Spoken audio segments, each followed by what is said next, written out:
Market हमेशा सीधा ऊपर नहीं जाती जाएगी, वो थोड़ा सा जिगजैग भी लेगी, थोड़ा सा टाइम लेगी और उसके बाद जो है दोबारा से अपना साइकिल स्टार्ट। आप ऐसे स्टॉक्स में जाओ जो कि जिसका बिजनेस ज्यादा बेहतर है, और मजेदार बात यह है कि इस टाइम पे जिनका बिजनेस ज्यादा बेहतर हो सकते हैं वो बहुत ज्यादा हमारे पास ऑप्शंस अवेलेबल है। अगर आपका माइंड सेट जो है ये पॉजिटिव होगा तो आपको हर क्राइसिस के अंदर जो है ना अपॉर्चुनिटी मिले। दो पैरामीटर्स होते हैं, हमेशा ये ज़हन में रखना है। जो भी गवर्नमेंट आएगी उसने दो चीजों को कंट्रोल करके चलना है। नंबर 1 आपकी महंगाई, इन्फ्लेशन, ठीक है। दूसरी अनएम्प्लॉयमेंट। ये दो चीजें हर गवर्नमेंट अगर कंट्रोल कर ले तो वो अपनी मर्जी की पॉलिसी उस टाइम पे अपना सकती है। पूरी दुनिया जब शटडाउन थी, ठीक है, तो उस टाइम पे भी एक सेक्टर बड़ा जबरदस्त परफॉर्म कर रहा था, वो है आपका हेल्थ सेक्टर। सो आपको पता पैनाडोल तो बिक रही थी, ठीक है। आपके जो कोरोना वायरस के अंदर जो आपका कोविड के बूस्टर्स लगते हैं वो भी बिक रहे थे। तो वो बेचने वाली कौन सी कंपनीज है? या डॉलर पीकेआर ऊपर जा रहा है और आपको ये पॉलिसी पता है, तो कौन से स्टॉक्स में जाना चाहिए? ऐसे स्टॉक्स में जो डॉलर में कमाते हैं। इकोनॉमी को देखा जाए तो हमने बात की सिक्लिकल सेक्टर्स का, इस टाइम पीरियड चल रहा है जब आपकी बिजनेस एक्टिविटीज ज्यादा हो तो सिक्लिकल्स में जाना चाहिए। अब सिक्लिकल्स क्या होते हैं? जो आपकी इकोनॉमी नीचे जाए तो उससे बेहतरी किन सेक्टर्स में आ सकती है। सो सबसे पहले मेरी टॉप पिक्स जो है वो ऑटो इंडस्ट्री में आएगी। फाइनेंशियल लिटरेसी एक ऐसी आपके लिए जरूरत है कि ये हर बंदे के होने चाहिए, ठीक है। वॉरेन बुफे ने कहा था कि मैं 11 साल का था जब उसने पहला स्टॉक खरीदा, और उसने कहा था मैं उससे पहले टाइम जाया कर रहा था।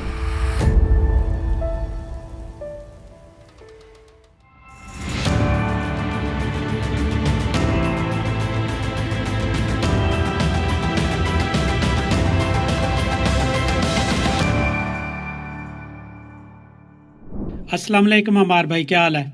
जी वालेकुम सलाम खिजर भाई, कैसे हैं आप? मैं बिल्कुल ठीक, अल्लाह का शुक्र। Thank you. अमार भाई, अभी आपने रिसेंटली मनी मैटर्स अटेंड किया कराची एक्सपो में, सरमाया ने उसमें पार्टिसिपेट भी किया है। क्या फीडबैक है आपका? किस तरह का वहाँ पे आप लोगों को रिस्पांस मिला? अच्छा, पहले तो मैं ये बताता चलूं, जो मनी मैटर्स का इस दफा एक एक्सपो में एग्जीबिशन हुई है। सो बेसिकली ये मेरे ख्याल से पहली वेल्थ मैनेजमेंट कैरियर की आप कह लो कि एक एग्जीबिशन की गई है, और इसमें जितने भी म्यूचुअल फंड्स थे वो सारे अवेलेबल थे। और सरमाया, आई एम प्राउड टू से कि हम टाइटल स्पॉन्सर भी थे वहां पे, और बहुत ही ओवरवेलमिंग खिजर भाई वहां पे रिस्पॉन्स रहा है। और 2 दिन के लिए ये एग्जीबिशन थी, और हम सुबह के दिन 10 बजे से लेके 6 बजे तक वहां एग्जीबिशन पे मौजूद थे। और मुझे नहीं याद पड़ता कि मैं हो गया या फराज भाई हो गया या लेक भाई हो गए, हम में से कोई भी 2 मिनट या 3 मिनट हमें सांस मिला हो। लोग आ रहे थे और हमसे क्वेश्चंस कर रहे थे, और बेसिकली जो लोगों का प्यार है, लोगों ने रिस्पेक्ट दी थी, वो बहुत मजा आया वहां पे। So this the excitement there was the energy there, वहां पे बहुत जबरदस्त थी। सो अल्लाह का शुक्र, it was great event. Ammar भाई, जब आप इंटरेक्ट कर रहे थे लोगों के साथ, तो किस तरह के जो कॉमन क्वेश्चंस थे जो लोग पूछ रहे थे आप लोगों से? अच्छा, this is a very interesting question. अच्छा खिजर भाई, यहाँ पे ना बहुत समझने वाली बात है।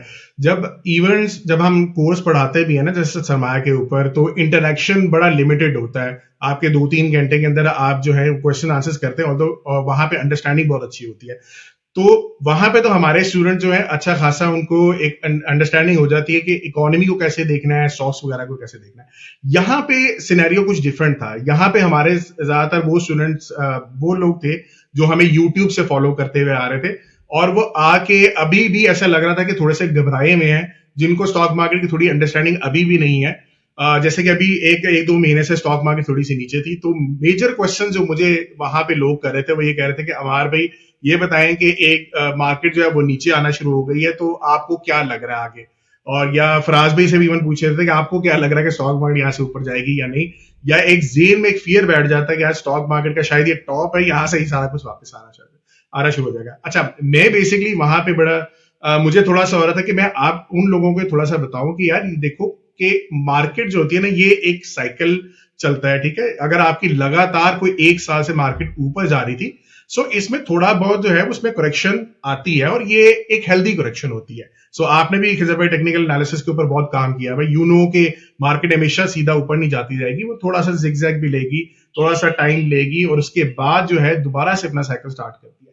सो ये वाला टाइम पीरियड जो था जिसमें लोगों को लग रहा था कि एक महीने से स्टॉक मार्केट नीचे जा रही थी, ऑन दी अदर हैंड जो मेरा पोर्टफोलियो था वो ऊपर जा रहा था। या ये जो वो स्टॉक्स हैं जो मैंने 26 दिसंबर 2024 को जो है ये अपने बुल्स एंड बियर्स का जो शो हुआ था उसमें मैंने बताया था अपने 25 पिक्स। अच्छा, ये सारे स्टॉक्स जो है वो ऊपर वाली साइड पे जा रहे थे।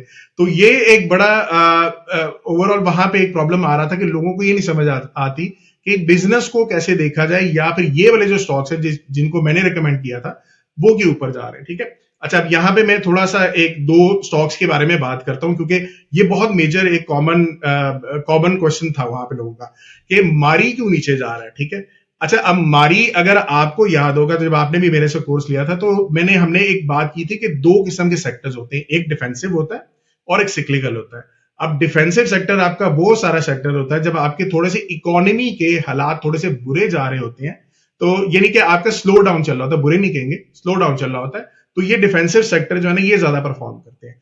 On the other hand cyclicals ऐसे होते हैं जब आपके बिजनेस के हालात थोड़े से बेहतर जा रहे होते हैं, या आपकी शरह सूद जिसको कहते हैं, जिसको नीचे किया जाता है ताकि बिजनेस में एक्सपेंशन हो, बिजनेस जो है वो बैंक से जाके लोन लेके अपनी प्रोडक्शन स्टार्ट करेंगे तो इकोनॉमिक एक्टिविटी आती है। तो ये वाली जब इकोनॉमिक एक्टिविटी आती है तो आपके जो सेक्टर्स जो ज्यादा परफॉर्म करते हैं वो सिक्लिकल टाइप होते हैं। ठीक है, अच्छा, अब मारी कैटेगराइज होती है आपकी डिफेंसिव के अंदर। सो डिफेंसिव वाले स्टॉक के अंदर आपने देखा होगा मारी पहले बड़ी तेजी से ऊपर गया था और उसके बाद एक शार्प उसने नीचे दिखाया, नीचे भी आया था, 900 तक गया था, उसके बाद आई थिंक अभी 500-600 पे आया था। अच्छा, लोगों का कंसर्न ये था कि जी मारी क्यों नीचे गिर रहा है। हालांकि मेरा अगर आप देखें ना तो दो चीजें हमने सरमाया के ऊपर भी बात की थी कि अगर आप तो लॉन्गर टर्म के हिसाब से बात कर रहे हैं तो फिर तो मारी बहुत अच्छा है। ठीक है, मारी क्यों अच्छा है, क्योंकि आप एक चीज को समझें कि मारी करता क्या है। मारी ये करता है बेसिकली कि उसका काम है कि ऑयल को एक्सप्लोर करना। ठीक है, तो मतलब उसने एक्सप्लोरेशन की, ऑयल को निकाला और ऑयल को निकाल के उसने रिफाइनरीज को दे दिया कि भाई रिफाइनरीज तुम जाके इसको रिफाइन करो, इसमें से जो तेल इस्तेमाल होता है यानी कि गाड़ियों में जो डलता है उसको रिफाइन करके आगे दो। ठीक है, या गैस बनती है या फर्नेस ऑयल बनता है तो वो उसको एक्सट्रैक्ट करके इसके पोर्शंस वगैरह करके आप आगे दे दो। ठीक है, सो ये बेसिकली काम है मारी का। अच्छा, अब यहां पे पाकिस्तान के अंदर ये कब परफॉर्म करता है, जब आपका इंटरनेशनल ऑयल का रेट ऊपर जा रहा हो। ठीक है, तो ये बात समझने वाली है कि ऑयल का रेट जब आपका ऊपर जा रहा होता है तो मारी के जो प्राइसेस होती है वो भी इसी की बेस पे होती हैं कि उसकी प्राइसेस निकाली जाएंगी। ऑयल का रेट इंटरनेशनल क्या चल रहा है एंड यूएसडी पीकेआर क्या है, तो डॉलर पीकेआर अगर ज्यादा ऊपर है और ऑयल की प्राइसेस दोनों ऊपर हैं तब ये परफॉर्म करेगी। ठीक है, तो ये तो एक समझ आ गई कि प्राइसिंग जो आपकी निकल रही है मारी की वो इन दो चीजों पर निकलेगी। ठीक है, दूसरे एंड पे यहां पे अगर आप देखें ना तो मैं लॉन्गर टर्म के हिसाब से क्यों बात कर रहा हूं, एक और चीज भी है, चलें इस पे वापस आते हैं। एक और चीज है कि मारी जहां से एक्सट्रैक्ट करता है, जिस जोन से एक्सट्रैक्ट करता है, पाकिस्तान की गवर्नमेंट ने ओगरा ने एक जोन्स डिवाइड किए हैं पाकिस्तान के अंदर कि आप कंपनीज जो है डिफरेंट जगहों से कहां से तेल को एक्सट्रैक्ट कर सकती है। तो जोन 3 जो है जो बेसिकली मारी को दिया गया है उसके अंदर जो रेट निकलता है ऑयल का, या आप गैस को ऑयल भी कन्वर्ट किया जाता है ना, गैस के रिजर्व्स वगैरह भी होते हैं। सो बेसिकली वहां से जो निकलता है उसका जो रेट पड़ता है मारी को वो तकरीबन जो मिलता है रेट वो $6 है और एट द एंड कटा के आपको $3 के पड़ती है। तो आप यहां पे देखें कि मार्जिन कितने ज्यादा हैं और ये गवर्नमेंट कहती है कि आप एक मखसूस किस्म का जो है ओवरऑल गैस ये निकालेंगे, ऑयल निकालेंगे तो अब आपको ये रेट मिलेगा। तो ओवरऑल यहां पे समझने वाली बात यह कि रेट अच्छा है। दूसरे एंड पे मारी के पास 17 ईयर्स के रिजर्व्स हैं। सो ये हम जितनी भी 4 कंपनीज हैं हमारी ऑयल एंड गैस एक्सप्लोरेशन के अंदर, ये सबसे अच्छी है। ठीक है, सो इसमें ओवरऑल लॉन्गर टर्म के पीरियड से हिसाब से तो मारी अच्छा है। अब शॉर्टर टाइम पीरियड पे आते हैं, जिसकी वजह से मुझे बहुत ज्यादा लोग कह रहे थे कि सर मारी बता दें क्यों गिर रहा है। अच्छा, मारी इसलिए गिर रहा है कि अगर मैंने जैसे पहले बात की कि एक साल आपने ऑयल के रेट के ऊपर या डॉलर पीकेआर के रेट के ऊपर मारी चलता है। ठीक है, पिछले एक साल के अंदर क्या हो रहा है, ऑयल का रेट नीचे, डॉलर पीकेआर स्टेबल है। ठीक है, वो नीचे नहीं जा रहा। तो हम कैसे एक्सपेक्ट करें कि आने वाले जो आपका क्वार्टर है उसमें आपका रेवेन्यू बढ़ेगा। ठीक है, दूसरे एंड पे जो हम स्टूडेंट्स को भी पढ़ाते हैं कि किस तरीके से आप प्रोडक्शन को देखो। तो एनुअल रिपोर्ट्स के अंदर प्रोडक्शन लिखी होती है कि पिछले साल के निस्बत कितनी प्रोडक्शन इंक्रीज हो रही है, कितनी नीचे जा रही है, ठीक है। सो पिछले 6 सालों के अंदर पाकिस्तान की ओवरऑल प्रोडक्शन थोड़ी थोड़ी सी ना आहिस्ता आहिस्ता डिक्लाइन फेज में जा रही है। सो पहली बात यह कि प्रोडक्शन भी नहीं इंक्रीज कर रही, दूसरी बात यह कि ऑयल भी नीचे है, तीसरी बात यह कि यूएसडी पीकेआर भी आपका स्टेबल है। तो वी कैन नॉट एक्सपेक्ट कि आप अगले क्वार्टर के अंदर उसका रेवेन्यू बढ़ेगा। चौथी बात यह आ गई कि आपकी ऑयल एंड गैस एक्सप्लोरेशन के अंदर आईएमएफ के कहने पे गवर्नमेंट ने इनके पैसे रिलीज किए सबके, ठीक है। अब जब पैसे रिलीज किए तो ये सारी कंपनीज ने बहुत सालों से एक्सप्लोरेशन बंद की हुई थी, तो उन्होंने फौरी तौर पे क्या किया कि अपने एक्सप्लोरेशन की एक्टिविटीज बढ़ाना शुरू कर दी, थोड़े से पैसे खर्च किए। अब जाहिर सी बात है बिजनेस कर रहे हैं ना, तो बिजनेस एक्सप्लोर करेंगे तो आगे से बेचेंगे ना, तो ये समझने वाली बात है। तो दूसरी तो हुआ ये कि आपका ये वाला जो क्वार्टर आया उसके अंदर आपने रेवेन्यू फ्लैट था, रेवेन्यू के रीजन बता दिए मैंने, और आपका खर्चा थोड़ा ज्यादा हुआ। जब खर्चा ज्यादा हुआ तो आपका क्या हुआ, प्रॉफिट कम हो गया। अब प्रॉफिट कम हुआ तो कंपनी के पास हक होता है कि वो डिविडेंड ना दे। सो उन्होंने डिविडेंड अनाउंस भी नहीं किया और एकदम से शेयर की प्राइस नीचे आ गई। अब बात यह है, देखें खिजर भाई, बात समझने वाली बात है, बिजनेस समझ आ गया, लॉजिक है, ये सिंपल लॉजिक है। लॉजिकली आपको नजर आ रहा है कि यार ये एक साल एक ऐसा है जिसमें ये वाला स्टॉक के बिजनेस थोड़ा सा इंपैक्ट होगा, तो आप ऐसे स्टॉक्स में जाओ जो कि जिसका बिजनेस ज्यादा बेहतर है। और मजेदार बात यह है कि इस टाइम पे जिनके बिजनेस ज्यादा बेहतर हो सकते हैं वो बहुत ज्यादा हमारे पास ऑप्शंस अवेलेबल है, ठीक है। अच्छा, अब सेम पीरियड के अंदर जो 26 दिसंबर के अंदर जो मैंने स्टॉक्स पिक दिए थे उसमें एक की एग्जांपल मैं देता हूं, लोड्स की लिमिटेड की। So loads limited on the other hand एक और बिजनेस है। हमें इस टाइम पता है कि हमारे हालात इकोनॉमी के थोड़े बेहतर जा रहे हैं, अभी हम उस पे इंडिकेटर्स पे बाद में आते हैं, वो हम डिस्कस भी करेंगे। अच्छा, हालात हमारे बहुत बेहतर जा रहे हैं, इंटरेस्ट रेट वगैरह नीचे आ रहा है, लोग जो हैं वो गाड़ियां बैंक से निकलवा रहे हैं, यानी कि बैंक से लोन ले रहे हैं और उस पे गाड़ियां निकलवा रहे हैं, ऑटो फाइनेंसिंग बढ़ रही है, तो हमारी गाड़ियों के नंबर्स जो हैं वो सेल ज्यादा बढ़ रही है। अब गाड़ियों के सेल्स बढ़ेगी तो कौन सी कंपनीज परफॉर्म करेगी, ऑटो इंडस्ट्री करेगी, बिल्कुल ऐसे ही है।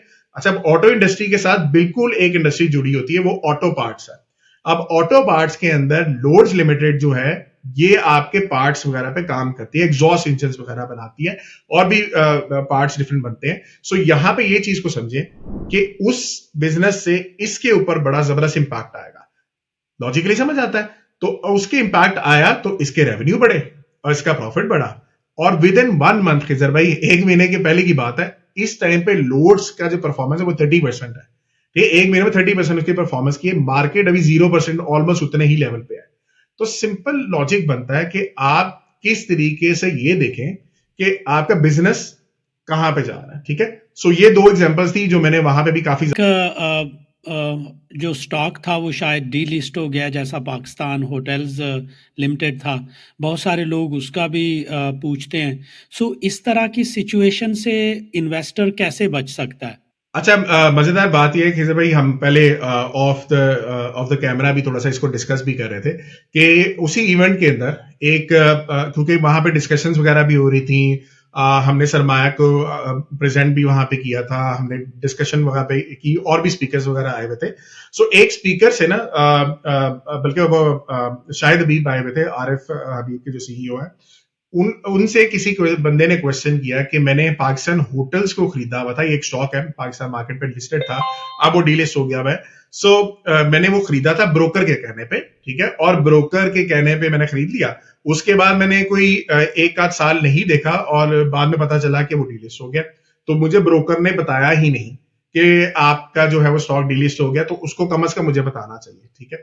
सो समझने वाली बात यह है कि एक आप ब्रोकर के कहने पे एक स्टॉक खरीद रहे हैं, वो भी एक ऐसा स्टॉक जो पहले ही लॉस में चल रहा है, ठीक है। तो समझने वाली बात है कि आपके हार्ट, अच्छा मजेदार बात है, मुझे if I am not mistaken वो तकरीबन 3 बिलियन की इन्वेस्टमेंट थी, 30 लाख रुपए उसने डाले हुए थे, और 30 लाख आपके उड़ जाना या जाया हो जाना कितना आपके लिए मतलब आपके साइकोलॉजिकली कितना बुरा इफेक्ट हो सकता है। तो बात समझने वाली ये है कि वो एक बिजनेस ऐसा था जो लॉस में चल रहा था। तो आप अगर किसी जगह इन्वेस्टमेंट कर रहे हैं तो क्यों आप ऐसे कंपनीज में जा रहे हैं जिसका अर्निंग्स ही नेगेटिव है, पहली बात समझने वाली। ये तो बहुत आसान तरीकेकार है कि आप कंपनी में देखो कि रेवेन्यू भी बढ़ रहा है कि नहीं, या अर्निंग्स बढ़ रही है कि नहीं, ये वाली चीजें तो है, ये थोड़ी सी आपको समझनी चाहिए, ठीक है। अब ये दोनों सिचुएशंस उस कंपनी में नहीं थी। परफॉर्मेंस पाकिस्तान होटल्स के अंदर ये हुई थी पिछले अरसे में, अगर आपने न्यूज में भी देखा होगा, रीजन प्लाजा एक बिका था पाकिस्तान का, ठीक है, और वो रीजेंट प्लाजा के जो सेल थी वो आनी थी इस कंपनी को, और इस कंपनी के पास जैसे ही आई इसने आगे डिविडेंड दे दिया। तो डिविडेंड जाहिर सी बात है, जब आप डिविडेंड दोगे, यही इसका बिजनेस थोड़ा सा था जिसकी बेस के ऊपर थोड़ा सा डिविडेंड ज्यादा दिया गया, और उसके बाद उस कंपनी के अंदर और कुछ भी नहीं। ठीक है, उसने डिविडेंड दिया और उसके बाद जो है वो डीलिस्ट हो गया। और मजेदार बात यह कि उस कंपनी ने अनाउंस भी किया हुआ था कि जी हम ये करेंगे।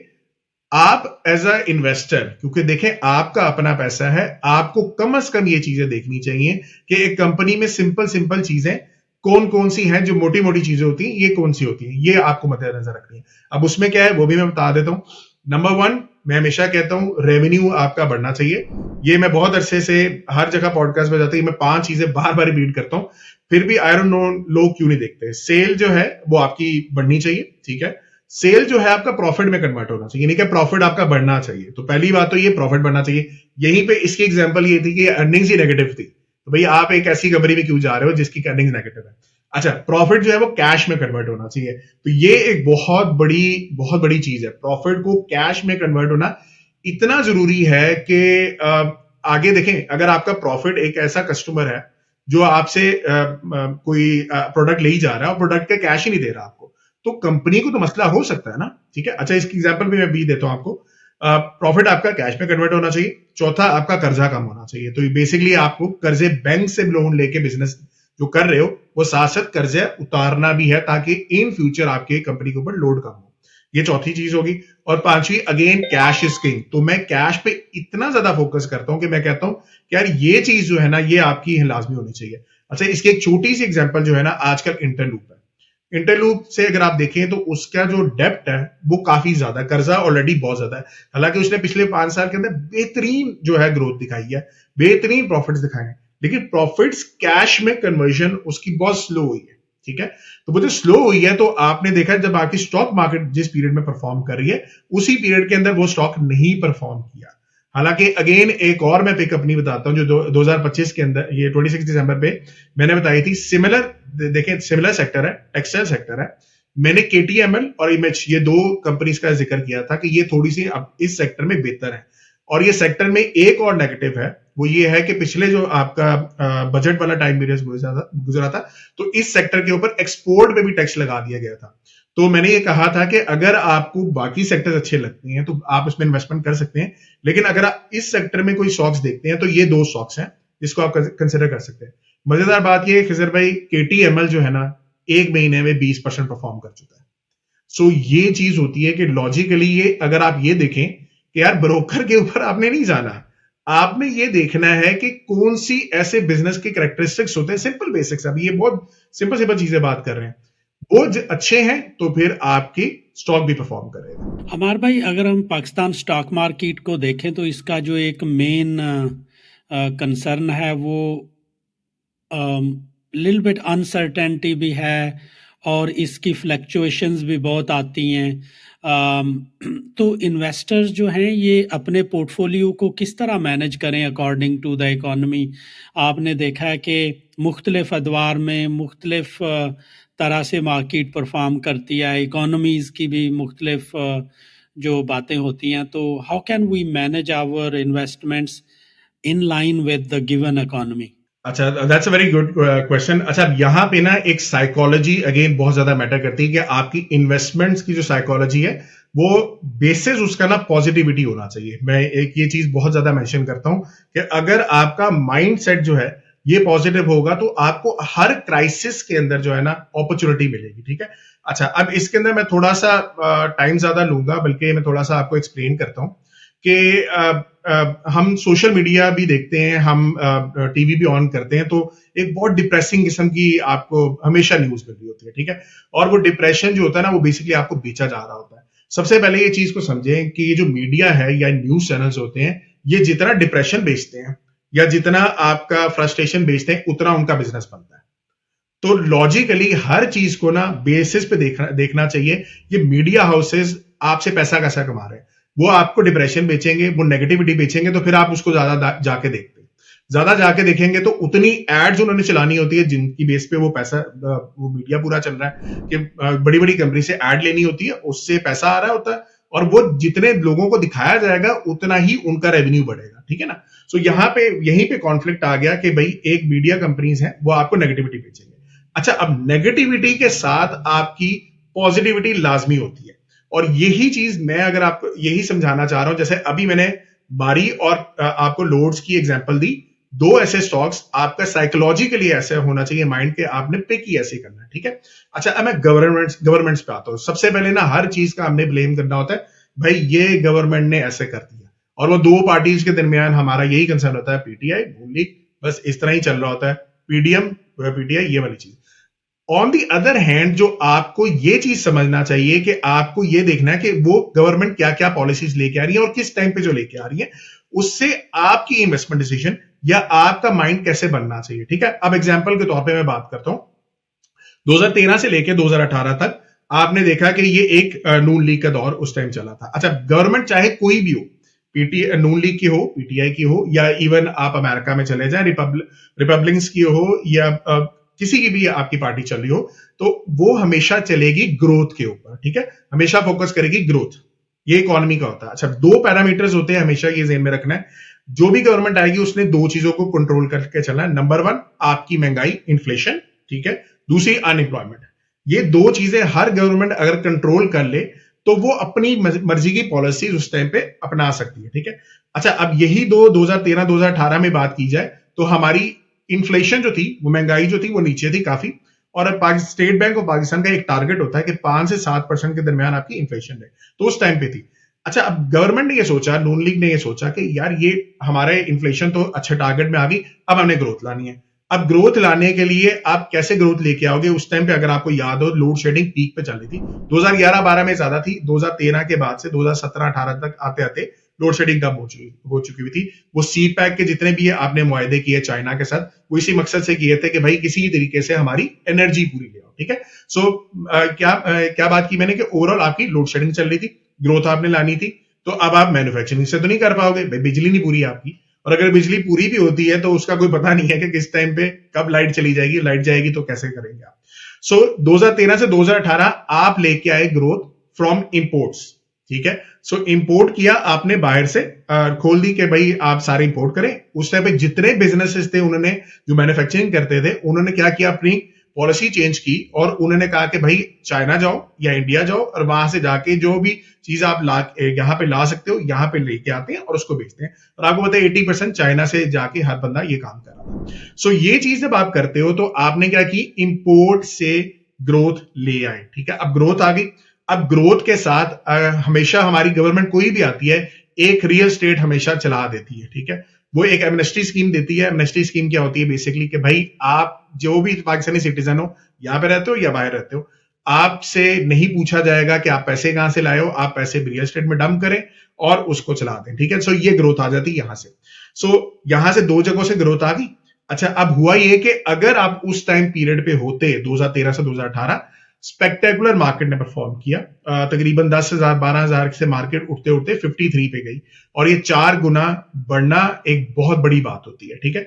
सो वहीं पे अगर आप कोई शेयर्स लेते, जैसे कि अगर कोई भी एग्जांपल लेते, सीमेंट के कोई स्टॉक्स उठा लेते, बेहतरीन परफॉर्म किया। मेपल लीफ की बात करूं मैं, ₹3 का शेयर रिजर्व भाई 140 पे गया था, ₹3 का शेयर 140 पे जाना बहुत बड़ी बात होती है। और मुझे पर्सनली पता है कुछ लोग ऐसे हैं जिन्होंने उस स्टॉक में इन्वेस्टमेंट की थी और वो रिटायरमेंट, उन्होंने अर्ली रिटायरमेंट ली क्योंकि उनको पता था कि ये शेयर ऊपर गया है, अब हमें अच्छा पैसे बन गए तो they can go for retirement, ठीक है।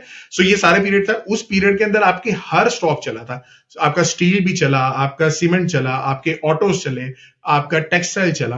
तो ये पीरियड अगेन बहुत जबरदस्त आया। अच्छा, अब आपको मैं लेके चलता हूं 2018 के बाद, ये पीरियड आपको समझ आ गया, ग्रोथ आ गई। हमेशा क्या होता है कि जब आपकी ग्रोथ आती है वो दो चीजें साथ लेके आती है। नंबर वन, आपका करंट अकाउंट बढ़ने के चांसेस होते हैं, करंट अकाउंट डेफिसिट। अब करंट अकाउंट डेफिसिट क्या होता है? एक्सपोर्ट माइनस इंपोर्ट, ठीक है, ये आपने किया, अगर ये नेगेटिव है तो that is called current account deficit. इसका मतलब आप इंपोर्ट ज्यादा कर रहे हो। तो मैंने क्या बात की कि आपका जो नून लीग है वो पूरा टाइम पीरियड ही ऐसा वो गुजार के आया जिसने ग्रोथ ही लाया था वो इंपोर्ट से। तो आपकी इंपोर्ट इतनी बढ़ गई कि जो आपकी एक्सपोर्ट थी उससे डबल आप इंपोर्ट कर रहे थे, ठीक है। और ये बड़ा खतरनाक होता है कि आप जब इस तरह से कर दें तो आपका मुल्क सस्टेन करने के मुश्किल हो जाती है, क्योंकि आपकी जो करेंसी होती है वो उसके ऊपर इंपैक्ट कर रही होती है। तो करेंसी के ऊपर प्रेशर आना शुरू हो जाता है कि आप करेंसी का रेट बढ़ाएं, ठीक है। और अगर आप करेंसी का रेट बढ़ाते हो तो फिर क्या होगा कि आपके जो लोन्स हैं वो आपके डॉलर बेस में होते हैं, तो डॉलर बेस में बढ़ा तो लोन भी बढ़ गया। तो आपको ना बड़ी चीजें चेक करके चलनी पड़ती हैं। और उसके साथ साथ फिस्कल अकाउंट, दो चीजें होती हैं, जैसे current account and fiscal account. Fiscal account में क्या था कि टैक्स माइनस एक्सपेंडिचर, तो ये दो चीजें, टैक्स भी आप नहीं बढ़ा रहे थे। क्यों नहीं बढ़ा रहे थे? क्योंकि आपने ग्रोथ चाहिए थी। ग्रोथ चाहिए थी तो आप सब्सिडीज दे रहे थे, ठीक है ना। आपने एग्रीकल्चर को दिया सब्सिडी, दी बाकी इंडस्ट्रीज को भी सब्सिडी दी, तो टैक्स भी कम जमा हो रहा था लेकिन कम था, तो एक्सपेंडिचर ज्यादा था। अब ये दो चीजें जिस मुल्क में भी होती हैं तो आपको क्या करना होता है, इसको कंट्रोल करना होता है। तो 2017-2018 में, खैर वो एक अलग चीज है कि एस्टैब्लिशमेंट आई, उसने निकाला इसको निकाला, नवाज शरीफ को निकाला, और फिर पीटीआई आई। अच्छा, यहां पे इकोनॉमी को समझने वाली बात है कि पीटीआई ने आते साथ ही ब्लेम करना शुरू कर दिया कि भाई आपने करंट अकाउंट को कंट्रोल नहीं किया, आपने फिस्कल अकाउंट को कंट्रोल नहीं किया, तो भाई आप किस किस्म की गवर्नमेंट है, ठीक है। ये देखें ना, ब्लेम गेम चलती है। हम क्योंकि नेगेटिव सोचते हैं ना, तो हम यही सोचने शुरू हो गए कि भाई ये this is negative. But despite ये चीज देखें कि वो हमारी इकोनॉमी के लिए उस टाइम पे पॉजिटिव था, और अब इस टाइम पे जो वो हमारा करंट अकाउंट बढ़ गया या फिजिकल अकाउंट बढ़ गया, सो दिस इज बैड, ठीक है, फॉर दैट पीरियड। अच्छा, अब पीटीआई आई। अब मैं यहां पे ये बताता हूं कि चाहे पीटीआई आती, चाहे नून लीग आती, आपको करंट अकाउंट और फिजिकल अकाउंट को कंट्रोल करना ही था। और ये पूरी दुनिया में होता है, यही नहीं है कि पाकिस्तान के अंदर था, ठीक है। अब आपने वो कंट्रोल करना था। पीटीआई ने कहा कि हम इसको कंट्रोल करेंगे। उन्होंने करंट अकाउंट को कंट्रोल करना शुरू किया। कैसे किया? कि उन्होंने फ्लेक्सिबल एक्सचेंज रेट कर दिया। फ्लेक्सिबल एक्सचेंज रेट ये होता है कि आप मार्केट को अलाउ कर दें कि आप डॉलर के पीकेआर का रेट जो है ना, बेस्ड ऑन मार्केट ड्रिवन ऊपर नीचे हो सकता है। उससे पहले एक फिक्स एक्सचेंज रेट चल रहा था जो नून लीग चला रही थी कि आपका रेट एक फिक्स है, एक जगह पे फिक्स है, आप इसको ऊपर नीचे नहीं कर सकते जब तक उसके ऊपर थोड़ा सा स्टेट बैंक उसको अलाउ ना करे, ठीक है। सो फ्लेक्सिबल एक्सचेंज रेट किए, तो उस टाइम आपका क्या हुआ कि डॉलर बढ़ना शुरू हो गया, ठीक है, यूएसडी पीकेआर बढ़ना शुरू हो गया, आपकी स्टॉक मार्केट थोड़ी सी नीचे आना शुरू हो गई। तो ग्रोथ के साथ क्या होता है, आपकी महंगाई भी आ जाती है, ठीक है ना। ऐसे ही होता है ना, जब आपके पास पैसा आता है तो आप पैसा क्या करते हो, जाके गाड़ियां खरीदते हो, लग्जरी चीजों पे लगाते हो, आप घर बनाते हो, आप बाइक वगैरह खरीदते हो, तो उससे इन्फ्लेशन आती है, महंगाई आती है। अब जब महंगाई आएगी तो क्या होगा कि अगेन स्टेट बैंक क्या करेगा, उसको कंट्रोल करेगा। तो दो तीन चीजें कंट्रोल करनी थी, एक इन्फ्लेशन, एक आपने करंट अकाउंट, एक फिजिकल अकाउंट। तो उसके लिए आपने शरह सूद को बढ़ाना शुरू किया, इंटरेस्ट रेट को भी बढ़ाया और डॉलर पीकेआर भी आपका ऊपर गया। ये दो चीजें हो गई। अब ये दोनों चीजें हुई तो क्या पीटीआई बुरी थी आपकी इकोनॉमी के लिए? नहीं, क्योंकि वो इकोनॉमी का साइकिल वो था कि आपको वो करना था, ठीक है, चीजों को कंट्रोल करने के लिए। अब वो कंट्रोल करने के लिए क्या हुआ कि स्टॉक मार्केट आपके नीचे आ गई। तो क्या बुरा था वो आपके लिए? नहीं, अच्छा था, क्योंकि स्टेबिलिटी चाहिए थी। अब आप एज एन इन्वेस्टर उस टाइम पे सोचो, क्या डॉलर पीकेआर ऊपर जा रहा है और आपको ये पॉलिसी पता है, तो कौन से स्टॉक्स में जाना चाहिए? ऐसे स्टॉक्स में जो डॉलर में कमाते हो। तो सिस्टम्स लिमिटेड उन्हीं सालों के अंदर 10 गुना बढ़ा था। उस टाइम से लेके मैं 4-5 साल की आगे की बात कर रहा हूं, 2018 से लेके 2022 का रेट देखें, 10 गुना बढ़ा था स्टॉक, ठीक है। आपकी मार्केट नीचे जा रही थी, वो 10 गुना बढ़ा। सो सिंपल लॉजिक है कि यार, बिजनेस की पॉलिसीज अगर आपको समझ आती हैं कि कैसे करना है, फिर आप इन्वेस्टमेंट करते हैं। अब इसी का दौर में आगे चलता हूं, पीटीआई के दौर की बात करता हूं कि आपका कोविड आ गया। कोविड के दौर से में आते साथ ही पूरी दुनिया बंद हो गई, सबको पता है, ठीक है। अब पूरी दुनिया बंद होगी तो गवर्नमेंट्स क्या करेंगी? गवर्नमेंट एक तो पहली बात तो सब घबरा गए थे कि क्या बनेगा। तो गवर्नमेंट्स ने क्या किया, बाहर के मुल्कों में तो ये किया था ना कि अकाउंट्स में उन्होंने पैसे डाल दिए, ठीक है। पीटीआई ने क्या किया कि एक तो बिजली के रेट कम किए थे, हर बंदे के बिल पे लिखा हुआ आ रहा था कि हमने गवर्नमेंट की तरफ से ये आपको छूट मिल गई, ठीक है। तो वो आपने कम किए। दूसरी बात कि आपने एकदम से टर्फ जो है, जो इंटरेस्ट रेट को नीचे करना होता है, वो एकदम से शार्पली नीचे किया और कॉर्पोरेशन, बड़ी बड़ी कंपनीज को कहा कि हम आपको सस्ते में लोन देते हैं, आप अपने सिर्फ एम्प्लॉइज को फायर नहीं कीजिएगा, ठीक है। और उसके साथ एक और जो एमनेस्टी स्कीम हम बात करते हैं, जो हमेशा से मशहूर है पाकिस्तान के अंदर, कि रियल एस्टेट को देने के लिए एमनेस्टी स्कीम ले आते हैं हम, तो वो इमरान खान ने एमनेस्टी स्कीम उस टाइम पे भी दी है। 2020 की बात हम कर रहे हैं, 2020-21 के अंदर, ठीक है। उससे क्या हुआ, अगेन रियल एस्टेट परफॉर्म कर गई। और हमारे 2-3 महीने के अंदर हुआ ये कि जो चाइना और इंडिया के जो ऑर्डर थे वो भी पाकिस्तान में टेक्सटाइल के आना शुरू हो गए। तो हमारे ऊपर वो कोविड का बुरा असर नहीं रहा, अच्छा असर हो गया एकदम से। और हमारी स्टॉक मार्केट भी बड़ी जबरदस्त परफॉर्म की। अच्छा, अगेन खिजर भाई हम बात करेंगे एक और स्टॉक्स के बारे में, क्योंकि हम स्टॉक्स की डिस्कस करें। रियल एस्टेट कई गुना 2 टाइम्स भी परफॉर्म की ऑन एवरेज कई जगहों पे, ठीक है, और कई जगहों पे 3x भी परफॉर्म की। लेकिन हमारे जो सीमेंट के स्टॉक्स है जिसकी वजह से ही घर बनते हैं, उस पीरियड के अंदर ऑन एवरेज 5 टाइम्स परफॉर्म किए थे, 5x, ठीक है, और जिसमें से चिराग सीमेंट ने 9 टाइम्स परफॉर्म किया था। तो सिर्फ लॉजिकली सोचना है कि क्या क्या सिचुएशंस है। अब मैंने आपको 2022 वाला पीरियड भी, 2021 वाला पीरियड, 2020 से 2021 वाला पीरियड भी बता दिया। अच्छा, सिमिलरली एक और भी चीज समझने वाली है कि पूरी दुनिया जब शटडाउन थी, ठीक है, तो उस टाइम पे भी एक सेक्टर बड़ा जबरदस्त परफॉर्म कर रहा था, वो आपका हेल्थ सेक्टर था। सो आपको पता पैनाडॉल तो बिक रही थी, ठीक है, आपके जो कोरोना वायरस के अंदर जो आपका कोविड के बूस्टर्स लगते हैं वो भी बिक रहे थे। तो वो बेचने वाली कौन सी कंपनीज है, आप सिंपली जाके उनके स्टॉक्स खरीद लें, ठीक है। खैर पाकिस्तान के अंदर तो थी नहीं, अमेरिका के अंदर फाइजर थी एक कंपनी, एक मॉडर्ना थेरापेटिक्स थी। ये दोनों, फाइजर ने 5x परफॉर्म किया था, 3x किया था, और मॉडर्ना थेरापेटिक्स ने 5x परफॉर्म किया था एक साल में, 5 गुना। खिजर भाई, हम बात कर रहे हैं कि एक स्टॉक्स, आपको मैं एग्जांपल जिनकी दे रहा हूं, मैं तो आपको कह ही नहीं रहा कि भाई 20%, 30%, मैं आपको 500% बता रहा हूं, ठीक है। सो ये स्टॉक्स जाके लोग देख भी सकते हैं, ठीक है। अच्छा, अब ये पीरियड आपका गुजर गया, अब आपका 2021 के बाद से 2022 के अंदर मार्केट थोड़ी सी नीचे आना शुरू हो गई, क्योंकि अगेन क्या हुआ, महंगाई बहुत ज्यादा बढ़ गई, पूरी दुनिया में बढ़ गई, फिर आपकी रशिया यूक्रेन वॉर आ गई, ठीक है। हमारे मुल्क में बातें शुरू हो गई, डिफॉल्ट होने लगा कंट्री। अब डिफॉल्ट को समझना जरूरी यह है कि पीछे बैक हैंड पे भाई आपके इन्फ्लेशन इस वजह से बढ़ी कि रशिया यूक्रेन वॉर की वजह से ऑयल इतना महंगा हो गया था कि आपको वारा ही नहीं खा रहा था, ठीक है। आपको 150 रुपए, आप 150 रुपए में यहां पाकिस्तान में बेच रहे थे, और आपको 210 रुपीज का यहां पे पड़ता था, कॉस्ट पड़ती थी। तो 60 रुपीज गवर्नमेंट अपनी तरफ से सब्सिडीज दे दे के उसके पास जो रिजर्व पड़े हुए थे, एक्स्ट्रा पैसे पड़े हुए थे, उन्होंने खर्च कर दिए, और हम उस बेस के ऊपर डिफॉल्ट की तरफ आ रहे थे।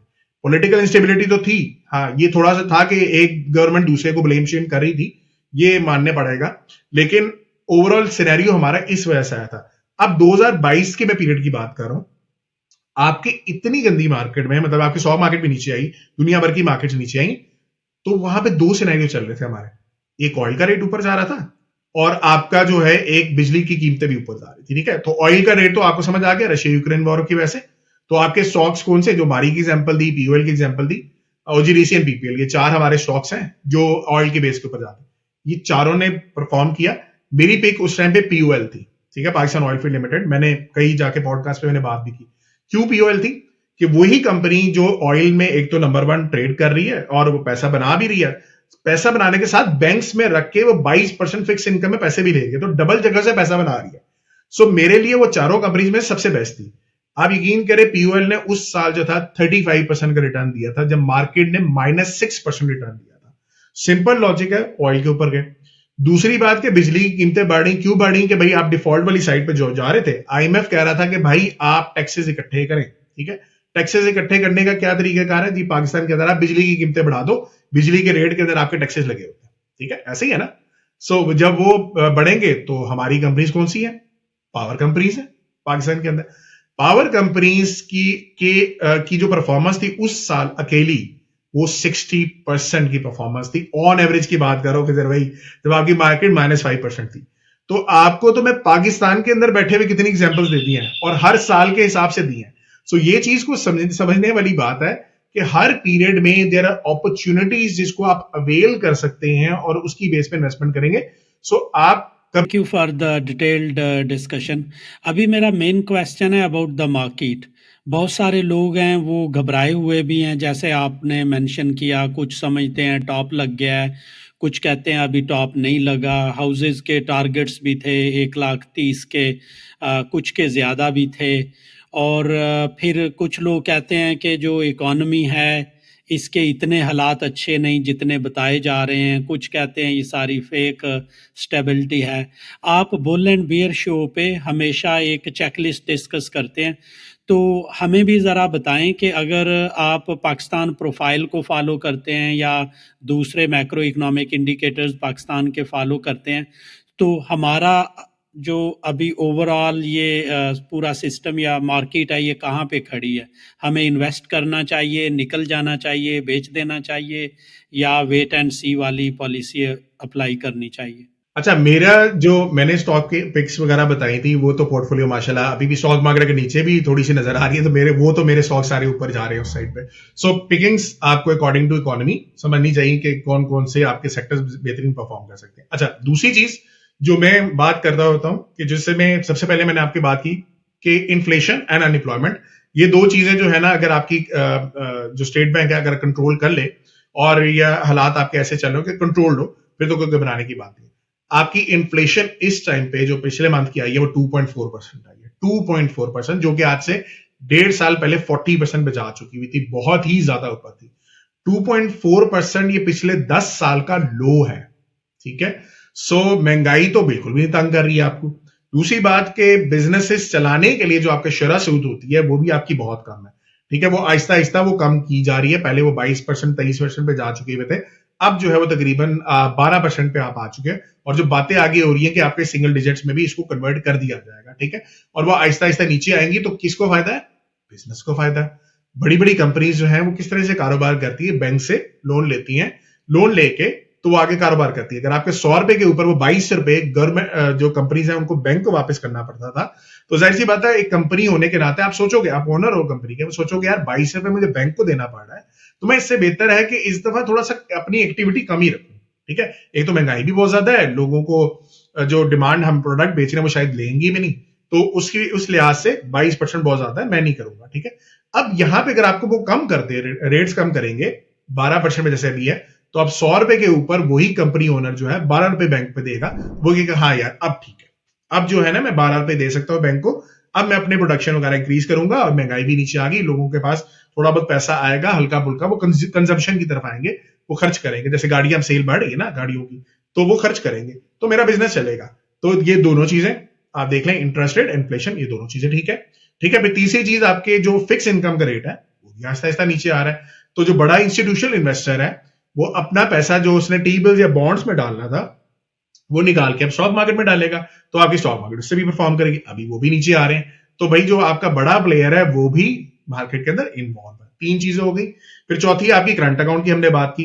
करंट अकाउंट हमारा पिछले 6 महीने से सरप्लस में जा रहा है। एक टाइम वो था जो मैंने भी आपको डिस्कस किया कि इतनी इंपोर्ट हम कर चुके थे कि वो एक्सपोर्ट से डबल हो गया। ठीक है, इस टाइम पे आपका सरप्लस है, यानी कि एक्सपोर्ट आपकी थोड़ी सी इंपोर्ट से ज्यादा जा रही है। ठीक है, और चाहे वो रिस्ट्रिक्शन मेजर्स थे, वो आपने आईएमएफ के कहने पे ही भी जो एलसीज आज से 2 साल पहले हमने बंद की थी, खौफनाक मेजर था, लेकिन आपने कंट्रोल करने की बात की थी। और उस टाइम पे सरमाया पे भी मैं लोगों को ये बोलता होता था कि भाई ये आपकी इकोनॉमी के लिए बेहतर है, आपको चुभेगा, आपको तकलीफ होगी, लेकिन आगे जाके दिस इज वेरी गुड। ठीक है, फॉर योर इकोनॉमी। और हुआ ये कि जब हुआ तो वो बहुत बेहतरीन हुआ। चले, चौथी भी चीज आपकी आ गई, करंट अकाउंट सरप्लस, वो भी ठीक हो गया आपका। पांचवा आपका फिस्कल अकाउंट।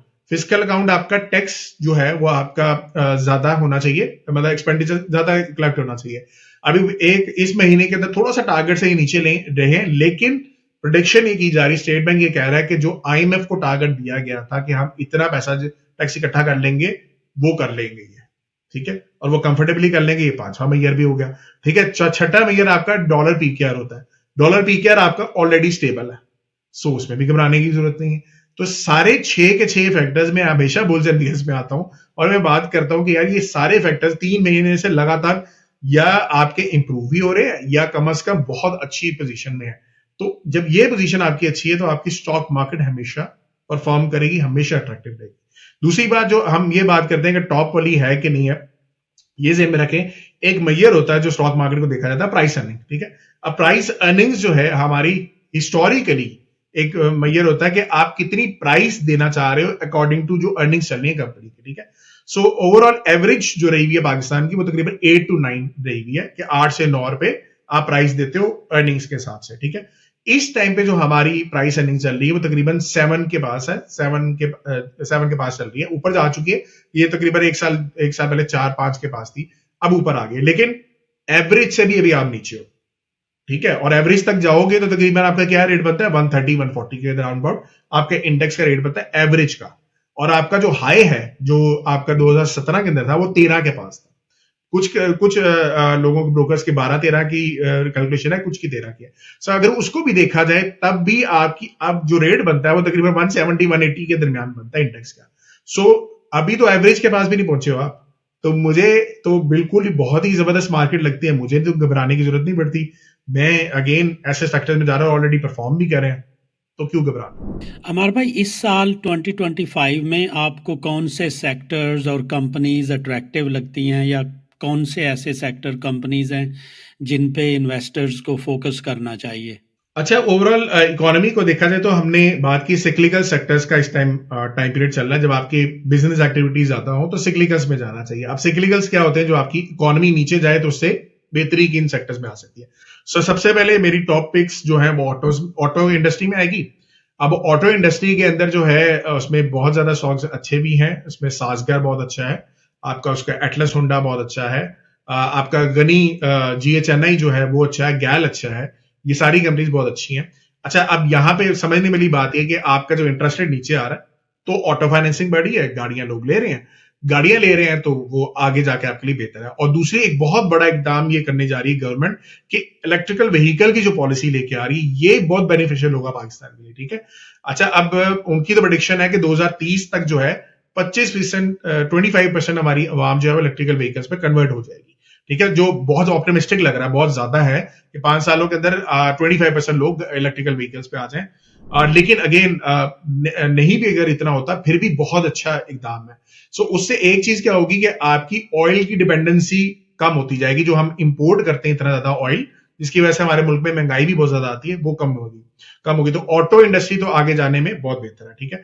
अब यहाँ पे यह सोचना ये कि इलेक्ट्रिकल व्हीकल जब आएंगी तो आपको स्टेशन भी चाहिए, इलेक्ट्रिकल व्हीकल के स्टेशन। तो जब तक स्टेशन नहीं लग रहे तो तब तक आपकी गाड़ियां कौन सी बिक रही हैं। तो लॉजिकली आपने ये सोचना है, अगर आप गाड़ी खरीदने जाते हैं तो आप क्या क्या चीजें देखते हैं, क्या क्या फीचर्स देखते हैं, उस चीज को मद्देनजर रखें, ठीक है। इस टाइम पे हेवल गाड़ी बहुत ज्यादा बिक रही, बहुत ज्यादा डिमांड में, उसके नंबर्स अभी भी बहुत ज्यादा इंप्रूव कर रहे हैं। और मुझे लग रहा है कि जब तक इलेक्ट्रिकल व्हीकल्स नहीं आते तो तब तक जो है इस कंपनी के अंदर बहुत अच्छा मार जाएगा, लोग गाड़ी खरीदेंगे इसको। तो सासगर again that is one company, already हमारे स्टूडेंट में से मुझे नहीं पता आपने खरीदा था कि नहीं, लेकिन आपको पता है आप कम्युनिटी में भी हैं, कई लोगों ने 60 पे भी खरीदा था, 100 पे भी खरीदा था, और इस टाइम पे वो 1000 का है। एक साल के अंदर, एक डेढ़ साल के अंदर 10 गुना का रिटर्न हमारे स्टूडेंट्स बना चुके हैं इसके अंदर, ठीक है। सो हेवल आपको सड़कों पे भी नजर आ रही है और मुझे लगता है कि ये थोड़ी सी बिक सकती है, ठीक है। दूसरी बात ये समझें कि जो आपकी सेडान गाड़ियां हैं, सेडान गाड़ी जो आपकी लंबी गाड़ी होती है, वो भी लोग प्रेफर तो करते हैं, लेकिन उनका रेट और SUV गाड़ियों का रेट जो है वो थोड़ा सा फर्क रह गया है, ठीक है। अब लोग जो है, अगर मैं जाऊंगा मार्केट में, मैं कहूंगा यार ये गाड़ी एक 80 लाख रुपए की है, और अगर मैं या 80-90 लाख रुपए की है, और अगर मैं 10 लाख रुपए ऊपर डालता हूँ या 20 लाख रुपए डालता हूँ तो मेरे पास SUV आ जाएगी, अच्छी गाड़ी आ जाएगी, तो मैं उसमें क्यों ना कन्वर्ट करूं। तो अगेन जो SUV बेचने वाली गाड़ी है उनके लिए वो ज्यादा बेहतर रहेगा। अब थोड़ी सी प्राइसिंग पे आ जाता है कि कुछ कंपनी जो है कुछ ज्यादा महंगी बेच रही है, कुछ थोड़ी सस्ती भी बेच रही है, और जो सस्ती बेचेंगी वो थोड़ा सा इम्पैक्ट तो अच्छा रहेगा, लेकिन कुछ लोग जो अगर अच्छे मॉडल पे जाना चाहते हैं उनको 5 लाख रुपए 10 लाख रुपए ऊपर भी देने पड़ते हैं, तब भी वो उस मॉडल पे जा सकते हैं। खैर, इसमें सासगर आ गई एक आपकी। दूसरी है एक जो मुझे बहुत अच्छी लगती है, वो एटलस होंडा लगती है। एटलस होंडा इसलिए क्योंकि देखें ओवरऑल बाइक्स वो बेचते हैं, वो जो हम एड सुनते हैं ना, मैं तो होंडा ही लेसा, वो ये कंपनी वो यही वाली है, एटलस होंडा। और ये इसका मार्केट शेयर आप समझे 85% प्लस है इसका, मेरे ख्याल आई थिंक 89% इस टाइम चल रहा है। 85% मार्केट शेयर ऑफ पाकिस्तान सिर्फ इसका है, यानी कि अगर 100 बाइकें बिकती हैं, 85 होंडा बिकती है और बाकी 15 रेस्ट ऑफ द कंपनीज है। सो एटलस होंडा जब भी आपके इकोनॉमी हालात बेहतर आएंगे तो ये भी बिकेगी, तो इसका तो कंपटीटर है ही कोई नहीं। सो ऐसी कंपनीज में जाएं जिनके कंपटीटर्स कुछ नहीं है। वैसे और भी मैं कुछ नाम ले सकता हूँ, जैसे गनी इंडस्ट्रीज है, गैल है, वो अगेन अपनी गाड़ियां जो लॉन्च कर रहे हैं और ट्रक वगैरह जो बेच रहे हैं वो भी एक्सपेंशन की तरफ जाएंगे, वो भी बेहतर जाएगा। सो वो भी, ये दोनों भी पिक्स हो सकती हैं। तो ये हो गया ऑटो के अंदर। फिर ऑटो पार्ट्स के अंदर ऐसी कंपनीज में जाएं जो कि जिनके ऑर्डर्स बढ़े हैं, जैसे लोड्स है, एग्जॉस्ट इंजन वगैरह है, SPEL है, ठीक है। वो आपकी बेसिकली क्या करते हैं कि जो आपकी गाड़ियों के प्लास्टिक की चीजें होती है वो बनाती है, ठीक है। अभी रिसेंटली उसका रिजल्ट भी आया है, उसकी प्रॉफिट्स पिछले साल की निस्बत डबल आए हैं, ठीक है। तो अगेन समझने वाली बात है कि ऐसे कंपनीज में जाए जिनके प्रॉफिट जनरेट हो रहे हो। तो ये दो मुझे लगता है कि ये ऐसे सेक्टर्स हैं जिसमें आपको फौरी तौर पर जाना चाहिए। फिर तीसरा सीमेंट है। अभी रिसेंटली आपने देखा कि न्यूज कुछ आने लग गई है कि रियल एस्टेट के ऊपर भी थोड़ा सा बूस्ट आएगा, और ये एक्सपेक्टेड होता है, ये जेन में रखें। कि रियल एस्टेट कुछ अरसे तक आप उसको स्लो डाउन करवाते हो, उस पर टैक्सेस वगैरह डालते हो, ताकि लोग जो है ना बिजनेस की तरफ बढ़े। जब बिजनेस की तरफ बढ़ जाते हैं दोबारा से रियल एस्टेट को थोड़ा सा बूस्ट दिए लोग दे देते हैं, जितनी भी जो भी गवर्नमेंट आती है। तो अभी रिसेंटली शिवराज सिंह ने थोड़ा सा अनाउंस भी कर दिया, हो सकता है कि ये थोड़ा सा आईएमएफ को छेड़ने के लिए भी बात की हो, ये करते होते हैं कभी कभार कि हम थोड़ा सा ऐसे रिलीफ देना चाह रहे हैं, और आईएमएफ के जी के आप ये नहीं करेंगे, आप ऐसे नहीं निगोशिएट किया ना कि आप ये नहीं करेंगे, तो फिर वो थोड़ा सा एट दी एंड होकर चलो ये थोड़ा सा कर दो, या इस तरह से करके ये हमारी गवर्नमेंट आपको पता है ऐसे करती है कि पेट्रोल की प्राइसेस बढ़ानी होती है तो एकदम से क्या करती है, एकदम से ज्यादा बढ़ा दी, ठीक है, लोगों ने चीखें मारना शुरू कर दी और फिर थोड़ा सा कम कर दिया। तो आइडली उतना ही बढ़ाना होता है जितना उन्होंने एक्चुअली में एट दी एंड बढ़ाया। तो ये भी एक चीज है। अच्छा, इसमें रियल एस्टेट में आपको पता है सीमेंट्स बिकेंगे। अब सीमेंट्स में थोड़ा सा देखना ये होगा कि आपकी कौन सी कंपनीज ऐसी हैं जिनकी एफिशिएंसी अच्छी जा रही है, जिनके मार्जिन थोड़े से ग्रॉस मार्जिन वगैरह थोड़े से बेहतर है, तो आप ऐसी कंपनीज में जाएं। अच्छा, अब इसमें फौजी सीमेंट ने बहुत ज्यादा काम किया है, वो एक्सपेंशन की तरफ भी जा रही है, उसकी एफिशिएंसी बहुत अच्छी है। थट्टा सीमेंट की बहुत जबरदस्त है। फिर उसके बाद लकी सीमेंट है। लकी सीमेंट अगेन उसके जितने भी बिजनेस, लकी सीमेंट कॉन्ग्लोमरेट है, उसका एक सीमेंट से काम नहीं होता, उसका बेसिक किया स्पोर्टेज से भी बिजनेस आ रहा है, 10-20% उधर से आता है, बाकी भी बिजनेस से आ रहा है। लेकिन मेजोरिटी सारे बिजनेस ऐसे हैं जो कि आपके सिक्लिकल के हालात की वजह से उसके काफी बेहतर आएंगे, तो इसका रिजल्ट भी बहुत बेहतर आता है। तो लकी सीमेंट भी हो गया आपका। अच्छा, उसके बाद जो है आपके कई स्टॉक्स मुझे ऐसे लगते हैं कि जो मोनोपोली में, ठीक है, जैसे कि पाकिस्तान स्टॉक एक्सचेंज का जो अपना शेयर है वो बहुत बेहतरीन है, ठीक है। वो क्यों बेहतरीन है? अच्छा, इसको मैंने पिक किया था जब ये 8 रुपए का था, 8-9 रुपए का था, अब इस टाइम 26 का हो चुका है, आज ये 6 महीने पहले की बात है। और मैंने जब ये 26 दिसंबर को इसको हाईलाइट किया था तो तब 22 रुपए का था, और इसने मेरे within a week 2 week से 40 पे गया और दोबारा अभी तकरीबन 27 के पास आया है। सो ये एक स्टॉक ऐसा है जो कि बहुत बेनिफिशियल है बिजनेस वाइज। वो कैसे कि अगर आप देखें कि बिजनेस एक्टिविटी बहुत ज्यादा बढ़ रही है, बिजनेस एक्टिविटी बढ़ रही है तो स्टॉक मार्केट ऊपर जा रही है, तो लोग स्टॉक्स के अंदर भी इन्वेस्ट कर रहे हैं, तो जाहिर सी बात है फीस कटेगी तो इनको पैसा आएगा। इसके अलावा जो आईपीओ होंगे, नए होंगे, उसकी भी फीस जो होगी वो भी इनको आएगी, जितनी ट्रांजेक्शन होंगी वो भी फीस इनको आएगी, तो इनको मोनोपोली है इस टाइम पे। सो मोनोपोली वाली जो कंपनीज है वो सारी इसकी काफी बेहतर रहेगी, ठीक है। सो मुझे लगता है कि ये कुछ स्टॉक्स हैं जो कि काफी हद तक इसमें रह सकते हैं। इसके अलावा भी कुछ हैं, और फार्मास्यूटिकल, इसमें फार्मास्यूटिकल का एक मुझे लगता है कि लाजमी आप लोगों के पास एक शेयर होना चाहिए, जिसमें कुछ 6 महीने पहले मैंने अपने लमनाई के साथ भी एक सेशन किया था, जो हमने पब्लिक भी किया था। गवर्नमेंट ने एक काम ये किया है कि डी रेगुलेशन कर दी है जितने भी आपकी मेडिसिन है, फार्मास्यूटिकल कंपनीज है, उस पर डी रेगुलेशन से मतलब ये है कि आपके जो नॉन एसेंशियल ड्रग्स थे और एसेंशियल ड्रग्स थे, ये 2 किस्म के ड्रग्स होते हैं, उसके ऊपर एक रिस्ट्रिक्शन थी कि आप इसकी प्राइसेस नहीं बढ़ा सकते, ठीक है। अच्छा, अब गवर्नमेंट ने अनाउंस ये किया कि आप नॉन एसेंशियल ड्रग्स में बढ़ा दो प्राइसेस, क्योंकि इन कंपनीज के मार्जिन इतने गिर गए थे कि ये मेडिसिन ही बनाना बंद हो गई थी कि भाई हमारा तो ये काम चल ही नहीं रहा, तो आप इसको जो है ना थोड़ा सा इसकी प्राइसेस वगैरह थोड़ा सा बढ़ा दे। अच्छा, वहां पे अगर आप देखो तो हुआ ये कि जो कंपनीज नॉन एसेंशियल ड्रग्स की थी, जिनके पोर्टफोलियो ज्यादा था, उन्होंने बेहतरीन परफॉर्म किया। और मैं उस टाइम पीरियड की बात कर रहा हूं जब ये रेगुलेशन खत्म हुई थी, तो मैंने हाईलाइट किया था कि आपसे आपके फार्मास्यूटिकल्स परफॉर्म करेंगे। सो उस वक्त से लेके मेजॉरिटी जो मैंने हाईलाइट किए थे वो 100% ऑलरेडी परफॉर्म कर चुके हैं, बल्कि उसमें से हेलियन 300% भी कर गया। सो उसमें ये कुछ स्टॉक्स हैं, इसमें एजीपी आता है, आपका एबट आता है, हेलियन आता है, ठीक है, बीएफ बायो आता है, ये 3-4 कंपनीज हैं, इनको आप मद्देनजर रख सकते हैं, ठीक है। फिर इसके बाद आपके पार्क इलेक्ट्रॉन मुझे अच्छा लगता है, उसकी भी बहुत जबरदस्त मार्केट शेयर है। सो ये सारी कंपनीज आप देख रहे हो, ये सिक्लिकल इन नेचर है। फिर टेक्सटाइल के अंदर मैंने आपको बताया था केटीएमएल को देख लें, या आप उसको इमेज को देख लें।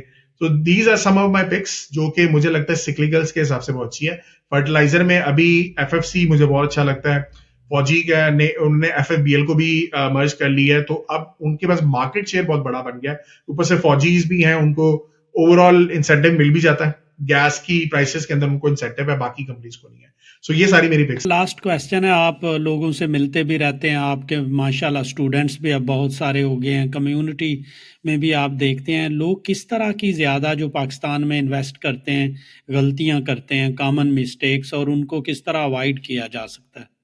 अच्छा, कॉमन मिस्टेक्स तो सबसे पहले ये है कि बहुत ज्यादा फोकस, मैं इस चीज को बहुत ज्यादा हाईलाइट करता हूँ कि दे फोकस ऑन नेगेटिविटी बहुत ज्यादा। आपको सबसे पहले जो है ना, पहला काम करना चाहिए, टीवी उतार के फेंक देना चाहिए बाहर, ठीक है? या कम से कम केबल को तो बंद कराए ना। ये आपको बहुत ज्यादा मैनिपुलेट कर रहा है, ठीक है? हालात इतने बुरे नहीं होते जितना आप समझ रहे हैं। हाँ, डिफॉल्ट वाले टाइम पे थोड़ा सा बुरे हालात हो चुके थे आपके, लेकिन आप साइंस को समझे कि पीछे बैकएंड पे क्या चल रहा था, ठीक है? उसके बाद आपके हालात ठीक हो गए, तो ये एक चीज नंबर 1, नेगेटिविटी को खत्म करें, ये बहुत इंपॉर्टेंट आपके लिए, ठीक है? मैंने आपको हर हालातों के अंदर मैंने स्टॉक पिक्स बताए, मतलब कंपनीज बताई जिन्होंने परफॉर्म किया बेस्ड ऑन लॉजिक, ठीक है? सबने परफॉर्म किया था उस टाइम पे। आपने लॉजिकल चीज पे जाना है, ये एक प्रॉब्लम होगी। दूसरा, नॉलेज नहीं लेते, ये बहुत इंपॉर्टेंट है। फाइनेंशियल लिटरेसी एक ऐसी आपके लिए जरूरत है कि ये हर बंदे के होने चाहिए, ठीक है? वॉरेन बुफे ने कहा था कि मैं 11 साल का था जब उसने पहला स्टॉक खरीदा, और उसने कहा था मैं उससे पहले टाइम जाया कर रहा था। तो आप अंदाजा करें कि आपका 11 ईयर्स की जो एज है उस तक जो है आप इतनी यंग एज से अगर आप इन्वेस्टमेंट कर रहे हो, सो कितनी वो जरूरी है। तो फाइनेंशियल लिटरेसी पाकिस्तान में बिल्कुल भी नहीं है। 0.1% हमारा पूरी पॉपुलेशन जो है वो सिर्फ स्टॉक मार्केट में इन्वेस्ट करती है। इंडिया 11% पे आ चुका है। इतनी बड़ी पॉपुलेशन है, 11% of the population invest in mutual fund या stock market directly and indirectly. Turkey 20%, USA 60%। तो आप देखें कि हमारा कंट्री एक ऐसा है कि बहुत पीछे है। तो फाइनेंशियल लिटरेसी ये बहुत जरूरी है। आपको अगर ये पता हो कि किस टाइम पे कौन से बिजनेसेस परफॉर्म कर सकते हैं, तो आप तो अपने कारोबार में भी इसमें करेंगे ना। तो कारोबार में ये चीज बहुत इंपॉर्टेंट है, ये फाइनेंशियल लिटरेसी। फिर दूसरी, बहुत जल्दी आप घबरा जाते हो, पेशेंस नहीं, ये बहुत इंपॉर्टेंट है। जहां पे मैं वही अक्सर खिजर भाई, मैं अक्सर अपने स्टॉक्स की प्राइसेस भूल जाता हूँ यार, कि मेरा जो मैंने स्टॉक्स खरीदा हुआ था वो किस प्राइस पर खरीदा हुआ था। मुझे ये याद होता है कि यार बिजनेस ठीक जा रहा है कि नहीं, मुझे ये परवाह होती है कि यार अगर बिजनेस बुरा जा रहा है फिर मैं उसमें से हटूं, अगर बिजनेस सही है फिर कोई मसला नहीं। सो प्राइस को नहीं देखना, KSE 100 इंडेक्स को आप जो देख रहे होते हैं, इंडेक्स को ना देखें, अपने स्टॉक्स को देखें। बिजनेस सही है फिर कोई मसला नहीं है, अगर बिजनेस बुरा जा रहा है फिर देयर इज अ कंसर्न। तो ये चीज है। फिर वो जो पांचवी चीज है, जो मैंने 5 चीजें बताई थी कि रेवेन्यू, प्रॉफिट, ये वाला सारा थोड़ा सा देखते जाए, ठीक है? छठी चीज, लॉजिक पे इन्वेस्ट करें। लॉजिकली आप इन्वेस्ट करोगे कि इस टाइम पे कौन से बिजनेस परफॉर्म कर सकते हैं, तो वो चीज बहुत ज्यादा इंपॉर्टेंट है। 7वीं चीज, ब्रोकर के कहने पे ना चले। ब्रोकर का काम है ट्रांजैक्शन में पैसे बनाना, आपको ज्यादा से ज्यादा ट्रांजैक्शन करवाएगा तो उसका पैसा बनेगा। On the other hand, mutual funds के अगर आप इन्वेस्टमेंट करते हो, जाके आप इक्विटी पे कर लो, लेकिन वहां पे देखेंगे उनका बिजनेस ये होता है कि आपसे पैसे लिए और पैसे बनाए, और जब उनके पैसे, जब वो पैसे बनाएंगे उसमें से वो अपने लिए मार्जिन रखते हैं, यानी कि 20% परफॉर्मेंस फीस होती है उनकी। तो परफॉर्म करेंगे तभी देंगे ना पैसे, बनाएंगे वैसे। तो उनको देखें कि वो कहां पे इन्वेस्ट कर रहे हैं या वो क्या बातें कर रहे हैं और इकोनॉमी क्या क्या चीज चल रही है। तो मेरे हिसाब से ये 5 से 6 चीजें जो है ना, ये बहुत ज्यादा लोग मिस्टेक करते हैं। Excellent discussion, Amar bhai. Thank you very much for your time. चलो, thank you so much Khizar भाई फॉर इनवाइटिंग मी अगेन।